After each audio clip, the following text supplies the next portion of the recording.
ធនធានគីកណ្ដាលប៉ូឡូញបានបង្កើនទុនបំរុងមាសរបស់ខ្លួនចំនួន12តោនខណៈពេលដែលធនធានគីកណ្ដាលផ្សេងៗទៀតក៏បានបង្ហាញអំពីរបាយការណ៍របស់ខ្លួនផងដែរសូមស្វាគមន៍មកកាន់ព័ត៌មានហេរ៉ាវត្ថុរបស់ Alpha Insight ថ្ងៃទី4ខែមិថុនាឆ្នាំ2025ក្រុមប្រឹក្សាមេពិភពលោក WGC បានប្រកាសការពីម្សិលមិញថាធនធានគីកណ្ដាលពិភពលោកបានទិញមាសចំនួន12តោនក្នុងខែមេសាដែលជាទិន្នន័យធ្លាក់ចុះបើធៀបទៅនឹងខែមុនហើយក៏ទៀបជាមធ្យមភាពរយៈពេល12ខែដែលមានចំនួន28តោនផងដែរថ្មីនេះធនធានគីកណ្ដាលប្រទេសប៉ូឡូញបានដឹកនាំធនធានគីកណ្ដាលទាំងអស់ក្នុងការទិញមាសនៅក្នុងខែមេសាដែលបានធ្វើឲ្យប្រទេសប៉ូឡូញក្លាយទៅជាប្រទេសមួយក្នុងចំណោម5ប្រទេសដែលរាយការណ៍អំពីការប្រែប្រួលចំពោះទុនបំរុងមាសរបស់ពួកគេនៅក្នុងខែមេសាធនធានគីកណ្ដាលប្រទេសប៉ូឡូញបាននាំចូលមាសចំនួន12តោនបន្ថែមទៀតទៅក្នុងទុនបំរុងរបស់ខ្លួនដែលបានបង្កើនទុនបំរុងរបស់ខ្លួនរហូតដល់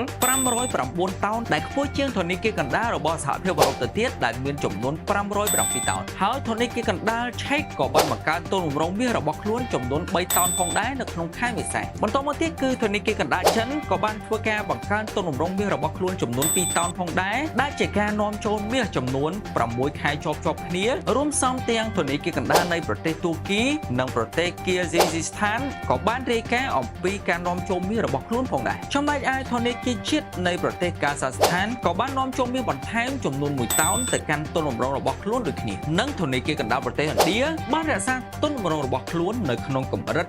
880តោនក្នុងខែមេសានិងមិនមានការនាំចូលបន្ថែមនោះទេអ្នកជំនាញវិភាគទីផ្សារមាសនៅលើពិភពលោកបានលើកឡើងថាចំណុចទាំងអស់នេះរួមផ្សំទាំងភាពមិនច្បាស់លាស់នៃភូមិសាស្ត្រនយោបាយពិភពលោកពន្ធពាណិជ្ជកម្មការទិញមាសពីសំណាក់ធនាគារគីកណ្ដាលដែលកំពុងតែបន្តនេះក៏អាចនឹងធ្វើឲ្យតម្លៃហាងឆេងមាសមានការកើនឡើងនាពេលខាងមុខផងដែរដែលនៅចុងឆ្នាំ2025នេះត្រូវបានគេរំពឹងទុកថាតម្លៃមាសនឹងមានការកើនឡើងរហូតដល់